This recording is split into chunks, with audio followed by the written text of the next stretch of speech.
Actually, Sara Duterte earlier said that she wants a bloodbath for her impeachment trial, but she won't attend the trial itself. Ang ginawa niya, nagpakita siya dito sa Senado at humarap sa media to deliver her one-line statement. She acknowledged na we are ready to ask her questions, follow up regarding her arrival, but she said sinabihan siya ng kanyang team. Tinuro niya si Attorney Powa na nagsabi sa kanya not to take questions. And as you said, she said one line. Sabi niya, in this bloodbath and bludgeoning, she will be bloodied but unbound. And then after nun, lumabas na siya ng room. Tinanong din namin siya, nag-follow-up questions kami.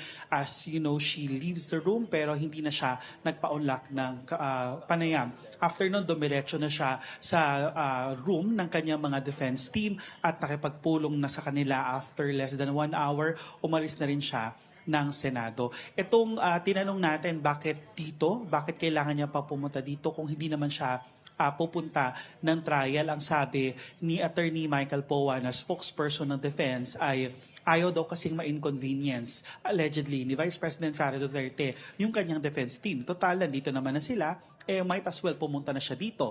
The second question here is, kung kaya niyang pumunta dito in the morning, what's stopping her from attending the trial in the afternoon? Ang sabi naman ng kanyang spokesperson na si Attorney Powa ay may engagement siya with the Office of the Vice President in the afternoon. Ngayon, tinanong ulit namin, how important and big this is, itong engagement niya with the Office of the Vice President, that warranted her skipping the trial in the afternoon. Total, nandito naman na siya. Ang sabi ni Attorney Powa ay she cannot speak on behalf of the Vice President because she's no longer the spokesperson of the OVP.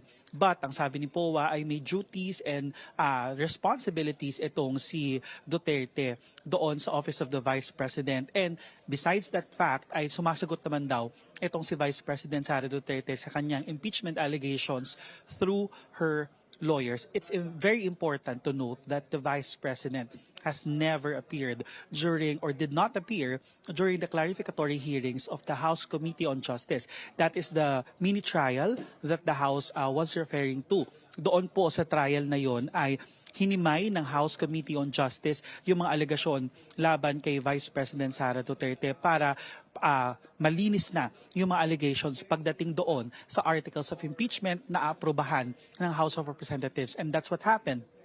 After the House Committee on Justice referred that to the plenary, nagbotohan nga po itong House of Representatives. And after that, Duterte in May became the second Filipino official, the first Filipino official to be impeached twice. And then after that, when the trial moved to the Senate for the pre-trial conference, ito yung mga preliminary matters for the impeachment, hindi pa rin nagpakita itong si Vice President Sara Duterte. And what are the odds na sa second day of trial siya nagpakita? Bakit hindi ng first day? We could see this in many ways. The first thing could be the importance of today's hearing. Second day is dedicated for the presentation of the testimonial evidence of the NBI agents. We are talking about NBI agents Lotok and Kalilong, and these are the NBI agents na nag-authenticate ng video ni Vice President Sara Duterte allegedly threatening the President of the Republic of the Philippines and his family. And apart from that, one of these agents also nag-testify na allegedly itong si Vice President Sara Duterte ay nakipag-communicate, may kausap na siya na assassin to allegedly carry out itong kill plan to hurt or harm the President and his family. Iyon yung importance ng today's hearing. Kaya tinanong din natin yan kanina, hindi ba dahil doon? Hindi ba ito labanan ng optics? Hindi ba ito paninindak? Hindi ba ito to have other things or to have the public talking about other things? Kasi nga, you have those grave allegations na lalabas mamaya.